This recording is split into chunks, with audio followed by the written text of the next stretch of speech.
క్రీస్తునందు మీకు శుభోదయం. క్రీస్తునందు దేవునికి మనము ఏమై ఉన్నామో ఇప్పుడు మనకు అర్థమైందంటే, క్రీస్తులోనికి రాకమునుపు దేవుని విషయంలో ఏమై ఉన్నామో కూడా మనం గ్రహించి ఉన్నామని అర్థము.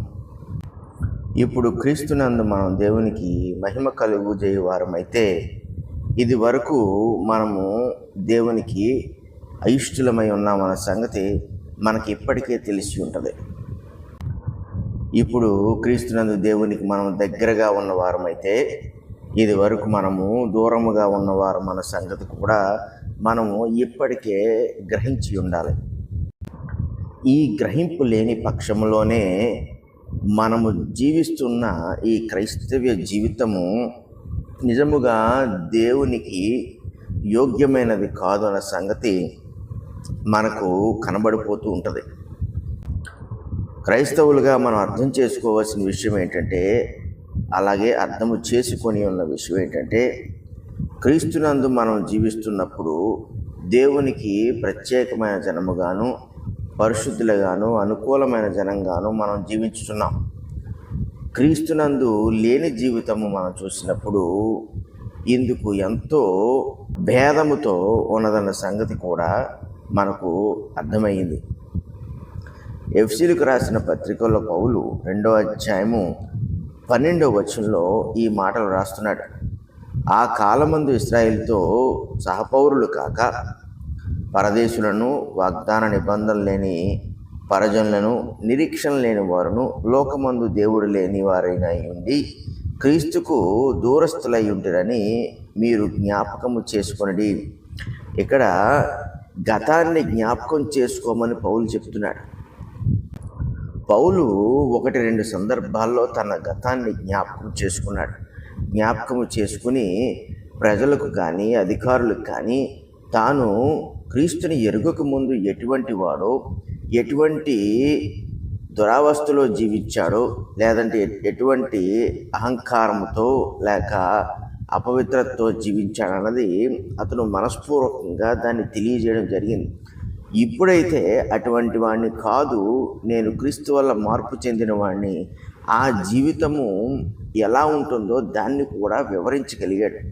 దాని అనుభవంతో జీవించాడు కాబట్టి, క్రీస్తు వల్ల పొందుతూ వచ్చాడు కాబట్టి, దేవుడు అతనికి పరలోక సంబంధమైన వాటిని నిత్యము అనుగ్రహించుతూ వచ్చాడు కాబట్టి ఆ మాటలు అతడు మాట్లాడగలిగాడు, ఆ భేదాన్ని వివరించగలిగాడు. ఈరోజు ఎఫెసీయులకు రాసిన పత్రిక 2వ అధ్యాయంలో 12వ వచనం మనం చదువుతున్నప్పుడు మనకు ఒక ప్రశ్న వేస్తున్నాడు పౌలు. లేదంటే మనం ఒకసారి పరీక్ష చేసుకోమంటున్నట్టుగానే చెప్తున్నాడు. ఎందుకంటే దేవుని ఎరుగని పరిస్థితిలో మనం ఇశ్రాయేలుతో సహపౌరులము కాదు అంటున్నాడు. ఇప్పుడైతే ఇశ్రాయేలుతో సహపౌరులము అన్నట్టుగా మాట్లాడుతున్నాడు. అంటే అర్థం ఏంటంటే, దేవుని యొక్క జనాంగంలోనికి మనము చేర్చబడ్డాము అని అర్థము. దేవుడికి అబ్రహాము ద్వారా జనాంగాన్ని ఏర్పాటు చేసుకున్నాడన్న సంగతి మనకు తెలుసు. ఆ జనాంగం ఎప్పుడూ కూడా ప్రత్యేకమైనదిగానే దేవుడు ఉంచాడు భూమి మీద. మిగిలిన వారితో కలపలేదు, కలవద్దని కూడా చెప్పాడు. కానీ క్రీస్తుని బట్టి అడ్డుగోడను ఎప్పుడైతే తీసివేశాడో, ఇప్పుడు ఆయన యందు విశ్వాసము ద్వారా నీతిమంతులుగా తీర్చబడిన ఇశ్రాయేలీలు ఎంతమంది అయితే ఉన్నారో వాళ్ళందరితో కూడా ఇప్పుడు క్రీస్తుని యందు విశ్వాసం ఉంచిన అన్యజనులను ఏం చేశాడంటే సహపౌరులుగా చేశాడు. ఈ సంగతిని మనం ఆలోచన చేసినప్పుడు ఇక మీదట మనం దేవునికి పరదేశులము కాదు అన్న సంగతి మనము గ్రహించగలిగి ఉండాలి. అంతేకాదు, వాగ్దాన నిబంధనలు ఒకప్పుడు మనకు లేవు. ఇప్పుడు వాగ్దాన నిబంధనలు మనకి కూడా వర్తింపజేశాడు దేవుడు. వాటిని బట్టి మనము సంతోషంగా మనము నిరీక్షణ కలిగి ఎదురు చూచే పరిస్థితిని దేవుడు మనకు అనుగ్రహించాడన్న సంగతి మనం కలిగి ఉండాలి. ఒకప్పుడు అసలు నిరీక్షణే లేదు. నిరీక్షణ అంటే ఏంటో తెలియదు, దేని కొరకు నిరీక్షించాలో కూడా తెలియదు. ఈ లోక సంబంధమైన వాటి కొరకు నిరీక్షించడంతోనే మన జీవితం సరిపోయిందని అనుకునే వాళ్ళము. కానీ ఇప్పుడు పరదేశము కొరకు, అక్కడ ఉన్న వాటి కొరకు దేవుని కొరకు, దేవునితో సహవాసము కొరకు, అంటే నిత్య సహవాసము కొరకు మనము నిరీక్షించగలిగే పరిస్థితుల్లో క్రీస్తుని బట్టి దేవుడు మనల్ని ఉంచాడు. అంతేకాదు, ఒకప్పుడు లోకమందు దేవుడు లేని వారమై ఉండి అంటున్నాడు. అంటే దేవుడు కాని వాటిని మనము చేర్చుకున్నాం. దేవుడు కాని వాటిని మనము ఆలకించాము, పూజించాము. వాటికి శక్తి సామర్థ్యాలు లేకపోయినా కూడా మనల్ని మనమే మాయ చేసుకున్నాం.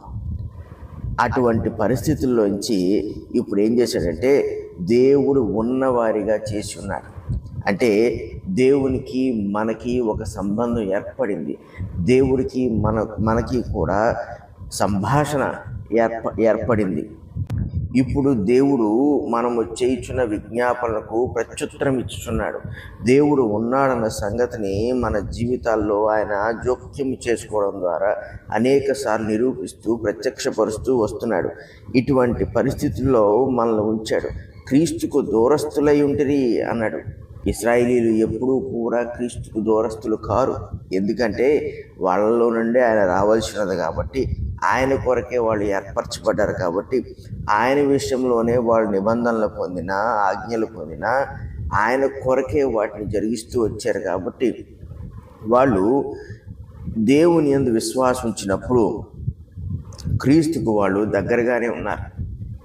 ఇప్పుడు మనమైతే క్రీస్తునందు లేనంత వరకు కూడా ఆయనకు దూరంగానే జీవిస్తున్నాం. ఇప్పుడు క్రీస్తునందు మనం ఉన్నామన్నప్పుడు ఆయనకు దగ్గరగా జీవించాలంటే ఆయన శిష్యుల వలె, ఆయనను ఎరిగిన వారి వలె మనము జీవించవలసిన వారమై ఉన్నాం.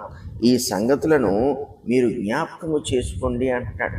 అంటే మనము యేసు ప్రభువుతో జీవిస్తున్నాము, నడుస్తున్నాము, యేసు ప్రభు యొక్క చిత్తమును నెరవేరుస్తున్నాము అని తలంచినప్పుడు మనము జ్ఞాపకము చేసుకోవాల్సింది ఏంటంటే, గతములో మనం ఇలాగ చేయలేకపోయాము, గతములో మనం ఇలా చేసే అధికారము లేని వారముగా ఉన్నాం, ఇటువంటి అవకాశము ఉన్నదన్న సంగతి మనకు తెలియలేదు అని గ్రహించినప్పుడు ఇప్పుడు రెట్టింపు ఉత్సాహముతో క్రీస్తు కొరకు జీవించడానికి మనం ముందుకు వెళ్ళాలి. అంటే ఈ లోకముతో మనకి పొత్తు లేకుండా, ఈ లోక సంబంధమైన వాటిని మనము అత్యధికముగా ఆశపడకుండా, ఈ లోకములో మితముగా జీవించే వారముగా, దేవుడు అనుగ్రహించు వాటితో జీవించే వారముగా మనము కొనసాగాలన్నది ఇక్కడ దేవుని యొక్క చిత్తము. ఎవడైతే ఈ విధానమును కలిగి ఉండలేదో వాడు ఇంకనూ కూడా దేవుడు లేనివాడే, వాడు క్రీస్తుకు దూరముగానే జీవిస్తున్నవాడే. ప్రతివాడు కూడా, అంటే వివేకమున్న ప్రతివాడు, జ్ఞానముతో వ్యవహరించుతున్న ప్రతివాడు కూడా తన్ను తాను విమర్శ చేసుకోవాల్సిన అవసరం ఎంతైనా ఉంది. ఈ రోజుల్లో మనము క్రైస్తవులమని చెప్పుకొనిచున్నప్పుడు మూకుమ్మడిగా క్రైస్తవులమా అనే ఆలోచన మనము ఒకసారి కలిగి ఉండాలి. లేకపోతే దేవుని కొరకు క్రీస్తు చేత పరిశుద్ధపరచబడిన వారమా, క్రీస్తు ధర్మమును మనం విడిచిపెట్టుతామా, మనము ఇదివరకటి కాలంలో జీవించిన దానికి ఇప్పటికీ ఎంత మాత్రము వేరుగా జీవించుతున్న వారము కాదు అనే సంగతిని మనం గ్రహించాలి. ఈరోజు క్రైస్తవులుగా మన జీవితము ఎవరిని ప్రబోధించాలి, ఎవరిని సూచించాలి అంటే యేసుక్రీస్తు ప్రభువుని సూచించాలి. ప్రజలు అంటే క్రైస్తవులు కానివారు ఈ క్రీస్తు ఎవరు అనేటట్లుగా వాళ్ళని ఆలోచింపచేయాలి. అందుకే దేవుడు మనకి ఈ వచనంలో చెప్పినట్లు ఇన్ని యోగ్యతలను అనుగ్రహించాడు. నువ్వు ఇప్పుడు దేవుని ప్రజలతో సహపౌరుడు అంటే ఎంతటి ఆధిక్యతను దేవుడు నీకు ఇచ్చి ఉన్నాడు ఆలోచన చేయి. నువ్వు ఇక మీదట దేవునికి పరదేశుడు కాదన్నప్పుడు, వాగ్దాన నిబంధనలను నీకు ఆయన చేరవేసినప్పుడు, నీకు నిరీక్షణ అనుగ్రహించి కేవలం పరలోకం విషయమే కాదు ఆయన కొరకు జీవిస్తున్నప్పుడు అనేక విషయాల్లో మనకి ఆయన నిరీక్షణ కలుగు చేస్తున్నప్పుడు, దేవునికి మనము యోగ్యులుగా ఉండేటట్టు చేసి క్రీస్తుకు దగ్గరగా చేసినప్పుడు మన యొక్క స్థాయి సాధారణ మానవుల కన్నా కూడా గొప్పది. వాళ్ళు అర్థము చేసుకోగలిగిన దానికన్నా కూడా మనది గొప్పది. కాబట్టి మనం ఆ స్థాయిలోనే ఉండాలి. కానీ జ్ఞాన వివేకముల విషయంలో మనం దిగజారిపోయిన వారముగా జీవించకూడదు, ప్రవర్తించకూడదు. ఈ సంగతులను మనం మనసులో పెట్టుకున్నప్పుడు క్రీస్తుకు దాసులుగా మాత్రమే మనం ఉండగలం. పరిశుద్ధుడైన తండ్రి, ప్రేమ కలిగిన దేవా, మీకు స్తుతులు స్తోత్రాలు. నాయనా, నీ పౌలు భక్తుల ద్వారా ఈ మాటలను మాకు బయలుపరిచి మాకు ఎంత యోగ్యతని, ఉన్నతమైన స్థితిని మాకు అనుగ్రహించావో మేము గ్రహించినట్లు దాన్ని బట్టి బలపడటకు మీరు చేసిన ఈ సహాయం అంతటిని బట్టి కూడా మీకు స్తుతులు స్తోత్రాలు. నాన్న, మీకు దాసులుగా జీవించుటకు అనేక మందికి నాన్న ఈ మార్గం విషయంలో ఆశ్చర్యం కలిగించినట్లుగా మేము నడుచుకుంటూ సహాయం చేయము. యేసు పరిశుద్ధ నామమున నడుచున్నాం తండ్రి. ఆమేన్.